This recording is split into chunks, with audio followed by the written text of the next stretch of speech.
is Microsoft once again is in trouble for something having to do with copying or copyright infringement or something, intellectual property. It's amazing how they depend so much on everybody else for their business. I mean, people get excited about Windows 7, but to me it's just Vista. It's like jumping up and down, getting excited over the newest version of the phone book, if you ask me. My next door neighbor, Xbox 360, another red ring. This is like the third time. Can you believe this? What is wrong with Microsoft? The Xbox has sold like 30 million units, and the PS3 sold 24 million units, and the Xbox has been on the market for a year longer than the PS3. I'm really having a hard time seeing Microsoft doing anything but digging itself deeper in the hole that it's in. You know, Snow Leopard's coming out in August. Windows 7, October? What's taking them so long? I mean, people say, well, Snow Leopard comes out so quick because they're not really adding any new features. It's just Leopard, you know, on steroids. And I say, that's the same thing about Windows 7. It's just Windows Vista on steroids. I think the Xbox is dying. I think they're going to have to do something, come out with something, do something. I mean, online play for the Xbox is still through the roof, I'm sure.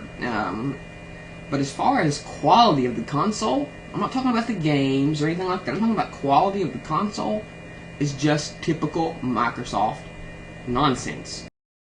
They're so quick to steal other people's ideas, but if somebody embarks on their territory a little bit, they send the dogs after them.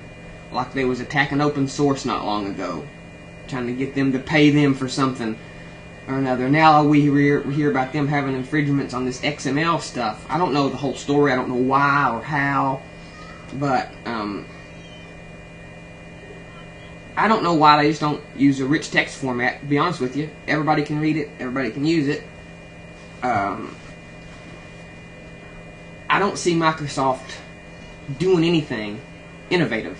They've got this Surface technology, and I only see it on a few computers like HP TouchSmart, and the ones I do see it implemented on, I don't see it implemented very, very nice. It sounds good on the surface, but just reaching up across your desk to fool with your screen is not going to be something that I could do on a daily basis. If the screen was angled and I was above the screen and I could work down on it like this and everything, it'd be fine.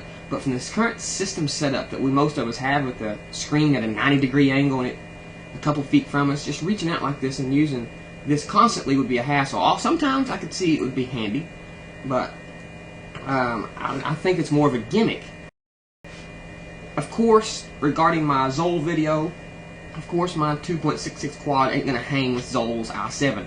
There's no doubt. Nobody's trying to dispute that. When it comes down to benchmarks or downright speed, of course Zoll has more than an edge with that i7 of his.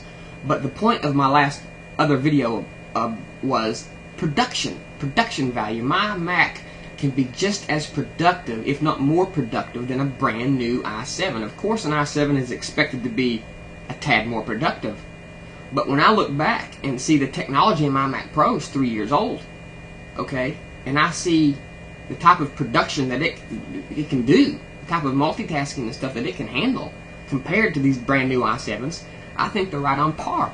And it's impressive. It's impressive that technology Apple had 3 years ago is still hanging with brand new technology today.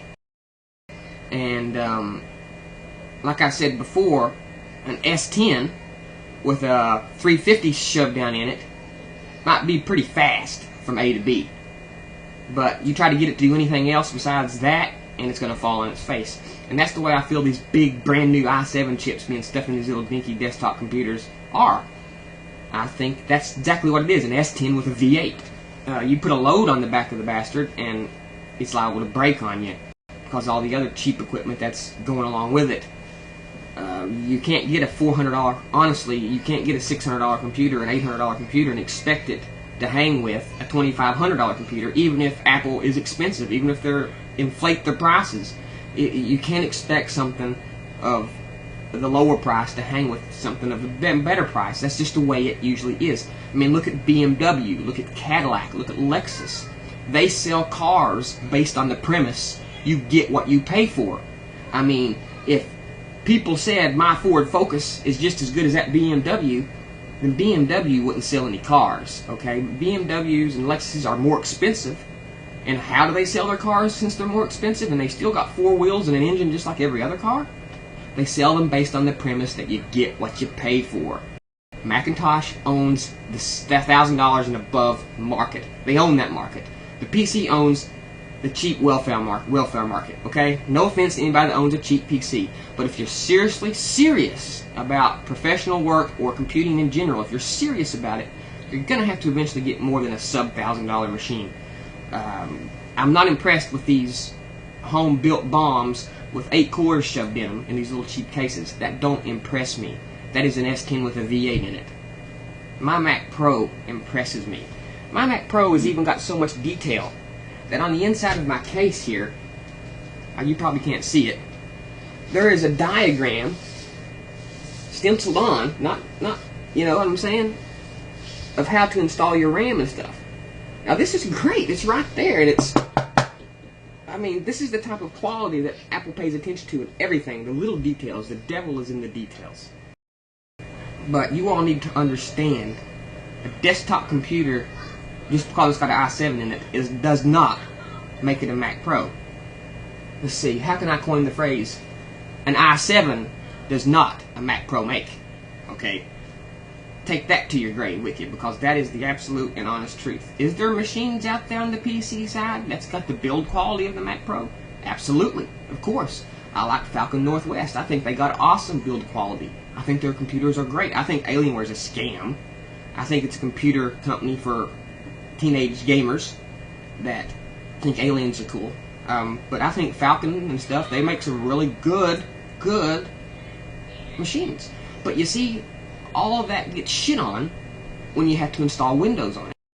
But it don't stop there with the Mac. With the Mac, you not only get this professional hardware built to last, you get the software built to last to go with it. Windows ruins every piece of good hardware that companies make out there. I mean, Michael Dell even said if Steve would license OS X to Dell, they'd drop Windows in a second. What does that tell you? What does that tell you? Why is that? I mean, it's unanimous across the board that OS X is probably a better operating system than Windows. I mean, with boot camp and stuff, I really can't see. People say, oh, you're paying $3,000 for a machine. Yeah, but I'm paying $3,000 for 2 machines. I'm paying $3,000 for 2 workstations. A Mac OS X workstation and a Windows 64 workstation if I want to install it on there. Because this equipment in my Mac Pro is just as stable and just as solid running Windows as it is OS X. So, not only do you get a computer made by Apple with the quality of Apple that runs Apple's operating system, you also get a computer made by Apple with the quality of the Apple hardware put together that runs Windows. So you're getting 2 machines for the price of 1. And not only are you getting 2 machines for the price of 1, because you don't have to, boot camp is not emulation, it's completely native, okay?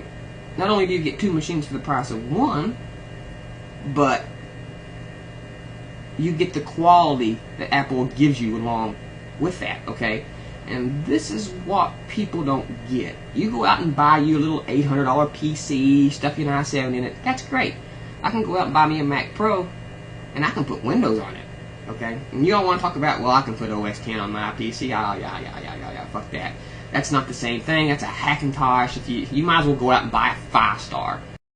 People who have Hackintoshes feel like they're getting away with something most of the time. Like, I'm beating Big Brother Apple. I've outsmarted them. You know, that's what most of the time what people think who run Hackintoshes, and that's not the case at all. Outsmarted.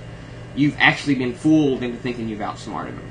But you're not getting a true Apple experience no matter how much you want to believe that, or no matter what people tells you, or no matter what people tell, or no matter what you tell yourself. You're not getting the Apple experience.